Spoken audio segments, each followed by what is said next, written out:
All right, so for those of you who have been complaining about the price of cooking gas, the federal government is literally saying they are doing something about it. So people who are hoarding and diverting to other countries, that is going to stop. So let's see whether it will bring down the price besides the security issues we're dealing with. But let's tell you that on our DSTV platform, we'll be going over to Abuja for our live coverage of the flag off of Southern Park along the Gudu Prince and Princess Gudu district.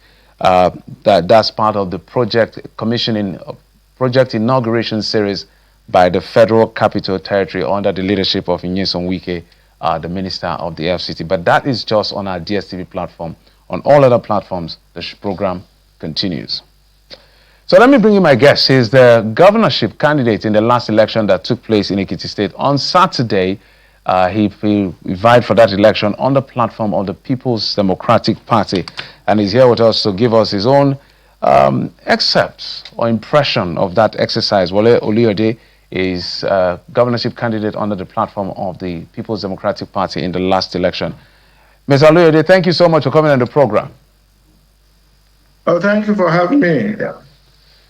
All right, so let's see. The data we have available to us shows that the incumbent, who has now been re-elected, being the first in the history of Ekiti State since the creation and even since 1999, to the best of my knowledge, to successfully, win back-to-back elections for an 8-year term.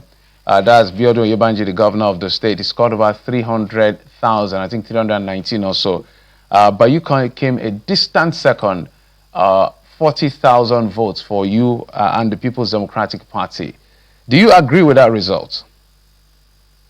No, of course not. And there are several reasons for that. I don't really think the results, as shown, expresses or shows the wishes of the people. There are a lot of issues with that elections on several fronts. And there are various reasons why one should not accept that election. The issue of vote buying, which is really open, and that video evidences of that going on all over the state. It affected nearly all polling units, and is done openly, even with the EFCC officials having a full view of it. The police and all the security forces were actually biased, and they were used as forces of intimidation against everybody. Apart from that, the INEC too didn't really conduct a proper election. The believers machines did not work. Most of the time they were actually put aside, and elections were just done by handing over polling materials to voters without any check. And there are video evidences of that, a lot of it, even right now on social media, and I have evidence of that. So there are a lot of irregularities in that election that shouldn't make that election result acceptable. Right now, I'm going through expert reviews of those elections with all the evidences I have, and I'm going to make decisions over the next few days on which path to follow. But having said that, I'm thankful that there are a lot of people in Ekiti State, 40,000 of them, who choose to vote without being bribed or selling their vote. I'm really very proud of them. I'm very proud of the Ekiti people that, despite all the stress and the harassment and intimidation, they didn't take laws into their hands, and I haven't had any report of lives lost. So we should be proud of ourselves. All right, Mr. Oluyede, so if I get you correctly, you are saying you're going to proceed to the courts. Is that what you're saying? So let's establish that first. Well, I am saying I am reviewing it. Okay. I've had a panel of experts to review it, and I'm going to make a rational decision on which path to follow in the next few days. I have 21 days to make a decision to approach the court or not, but I will definitely. That's one of the things I will consider. But at this point, I am a fair gamer. This is not my first time of running for an elections and losing, and I have not gone to court before. But in this case, I am reviewing it, and I will make decisions in the next few days whether to approach the court or not. I have a few days to make my decisions. All right, Mr. Oluyede, just like you is a politician, I've been around this game as a journalist for a while. There's the distance between you and the winner is literally a gulf. It's like Sokoto to River State. That's how wide it is. When you go to That, court, that, that is, just to hold on, sir. And it's always a tough game because politics, election is a game of numbers. Widespread, I, substantial is one of the things I that will be do, I used. do, I do realize that. But when there is widespread corruption, widespread irregularities, that should be put in place too. I will, as I said, I am going to review it, and I'm not. I don't deceive myself. I will review and decide on what to do. But I can assure you that so far as I see, the elections as conducted on last Saturday is virtually a joke. It's actually a slap on democracy. It is a deceit, is a farce. And if that is what we are going to be calling elections in Nigeria, it is a tragedy at best. So So, are you as I said, saying so let me put this emphatically to you to respond maybe straightforward. Are you saying in a free and fair poll, if because your argument is that it wasn't free and fair, that's my import of what you're saying, you could have won yes, this election? And why do you think you could have won? I The am. reason I ask, and there are two things that are problems here. Your political party, the PDP, is literally, with the greatest respect, in tatters. A divided house with literally almost no governor from where you're coming from. And then there's an I incumbent do. watcher that is stable and able to have the watchers to do what they have to do. So fairly, do you think you'd have won this square and clean?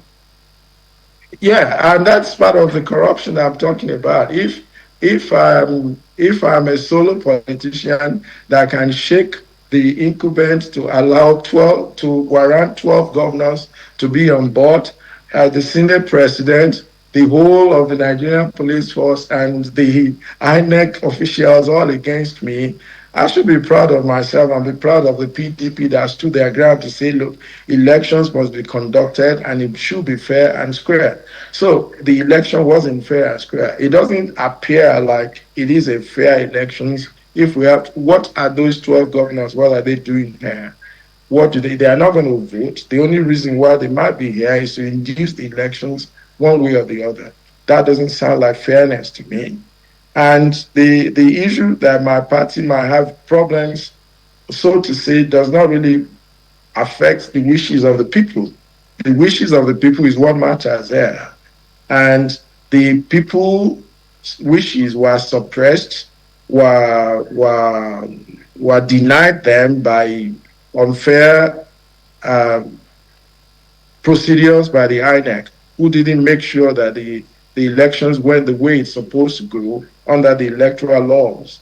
So we should consider all of those things. And as I said, maybe on paper there's a gulf between myself and the gentleman, the governor. That doesn't take anything away from the fact that it was a badly conducted elections, and we should look into that. We shouldn't just look at the numbers. We should look at everything that went on in that elections, and that's what matters. And I don't think we should brush everything under the carpet just because numbers appears to be that he won the Absolutely, elections. I agree with you that everything comes to play when it comes to election. But when you go to court, I was trying to look at the document, but I can't find it just as quickly as I should. I'll find it maybe in between the show if I can. I remember it was in the presidential petition. I think that was the case between Alhaji Atiku Abubakar and President Bola Tinubu in this last election, where the judex, the justices of the Supreme Court, had to dwell on the fact that something has to be substantial enough to upturn, and politics, election is about numbers. So whatever you complain about from that judgment, it comes down to 1, 2, 3, 4, 5 numbers game. The only time, or one of the few times that has happened in Nigeria's history in recent time, is in Imo State case, where the governor came, the incumbent who has now been re-elected for a second term, is finishing his term, brought out results for I think over 300 polling units to be able to obtain. He came fourth by the result of INEC, and then you have turned that in court. Is that something you would like to go through as you Well, contemplate this? I, I'm glad you have an example to go by. But what I'm saying is that what really matters is the sanctity of elections and the expressions under democracy. That's what should matter. I'm going to subject this to every thorough review in every way. And I will assure you that if I know, after my thorough investigations and reviews, to know that I lost this election fair and square, I wouldn't go to court. But if there are reasons to go to court, I will. But then, beyond that, shouldn't we subject our elections to thorough review? Shouldn't we ask INEC how well they performed? Shouldn't we ask and review the performance of the security forces? Shouldn't we review? Because if we keep on saying that it's all right, it's elections as it is done in Nigeria, should vote buying or vote sharing, like they said, should it be part of our democratic culture? Should intimidation by forces, by powers that be part of our culture? We're talking, and people are suggesting now that we should have state police in place. I'm wondering what will happen when the control of a local police is under the direction of a governor. What will happen if they're using the federal police against opposition now? All right. You understand? And if EFCC, who are supposed to control vote buying or money sharing on that day, looks away, then what happens to our democracy? All of those things as things that we should subject a review. All right, Mr. Oluyede. Yes, all right, Mr. Oluyede. The reason I kept going back to numbers, because for those of us who are journalists, I'm happy you as a politician, you're looking at the process, not just the result. Those of us who are journalists and CSOs and all of that, we're not interested in who wins and who loses. We want to be sure that everything followed the right path in terms of the laws and the compliance and all of that. So I'm happy you follow that line as well. But from the reports we got on ground, they said the prevalence of vote buying was across parties. PDP, APC, perhaps the APC was alleged to have spent more. That is totally incorrect. And the people on ground would tell you that PDP, as under me, did not share any money on that day, square and fair. And I can tell you 100% that I did not release any money. And like you said too, I don't even have the chest to release money. I'm running against 12 governors, for God's sake, and the Senate president. It's actually a joke for anybody to expect me to take out my money and distribute it to people. And that's why I'm very proud of the 40,000 votes I got. I am extremely proud of myself. I'm proud of Ekiti people that I can still find 40,000 people that will vote without a inducement. All right, Mr. Oluyede, before I let you go, there's a video I saw that left a bad taste about your conduct on that day. Maybe you help us explain to us what was the challenge that day? Yes. Well, the challenge that day, whatever the conduct that you thought, I'm not sure of the conduct that you're talking about. So you allow me to learn so that you can react to the exact conduct. My colleague was trying to get a word or two from you. PDP is a popular party, of course. Trying to get a word or two from you, as we usually do on the field, from the candidate. But your conduct was very, very distasteful to lose with the greatest sense of respect. You didn't want cameras on you. The reasons, I will explain to you the circumstances about that.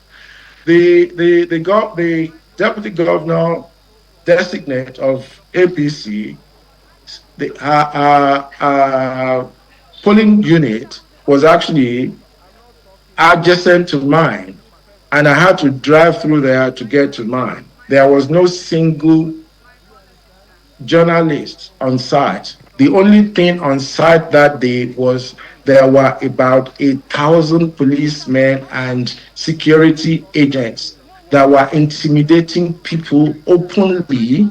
And all I said is, look, you journalists are in my polling unit waiting for me. Why are you not really investigating things there?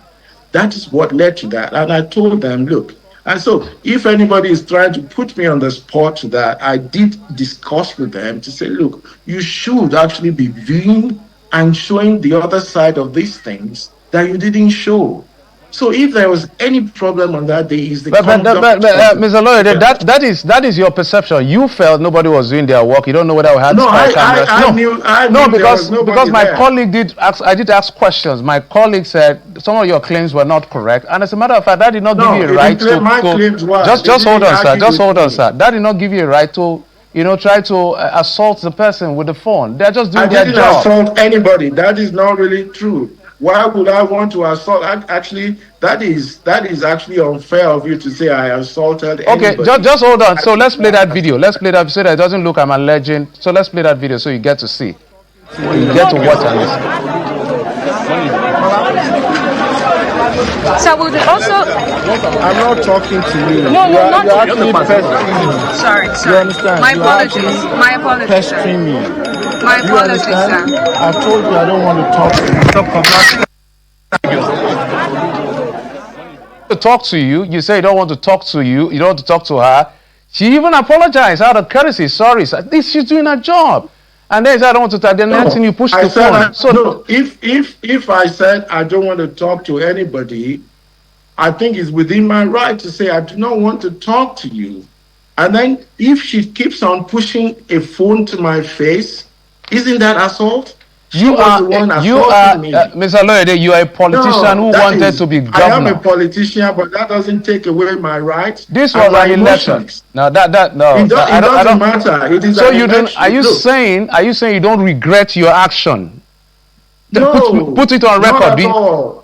You don't regret what you did and what is shown on TV right now? No, not at all. I do not read. I can't see what he showed me. Well, I can only hear the conversation, but I know what I did. Look, let me tell you one thing. Maybe you don't know who I am. I am a doctor of 41 years.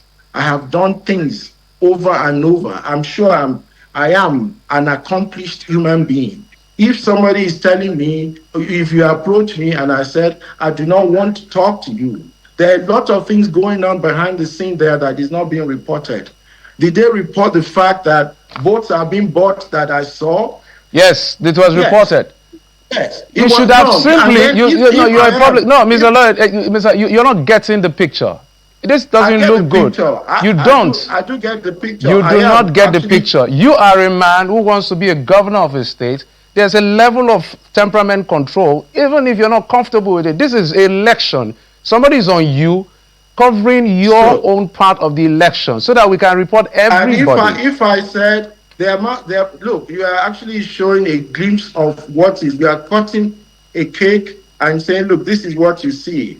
I wanted to be fair about that. If I said I do not want to talk to somebody, it should be fair that that person should know that it is not the time to keep on. Mr. Lloyd, I think you leave me in no doubt of your position, but that somebody is a journalist that works with Channels TV, so you're not talking to a regular person doing their job. But no, I wish you the very best. Yes. Thank you very much. I wish you the very best. I think you should be fair with what you said. Yes, I'm sure we're going to get another conversation. I hope you can understand the impression of what you've created. Wale Oluyede is the PDP governorship candidate in Ekiti. Say thank you, sir. I appreciate you for coming. I'm sorry, you got my name wrong too. Can you help me with your name? Wrong. Yeah, my name is Dr. Wale Oluyede, not Oluyede. Okay, Oluyede. All right, my apologies. Thank you for coming. Very much. Thank you. Yes. Let's switch gears now to Chetan Wala. Chetan, I don't know whether you're there. Oh boy. Good afternoon, Chetan.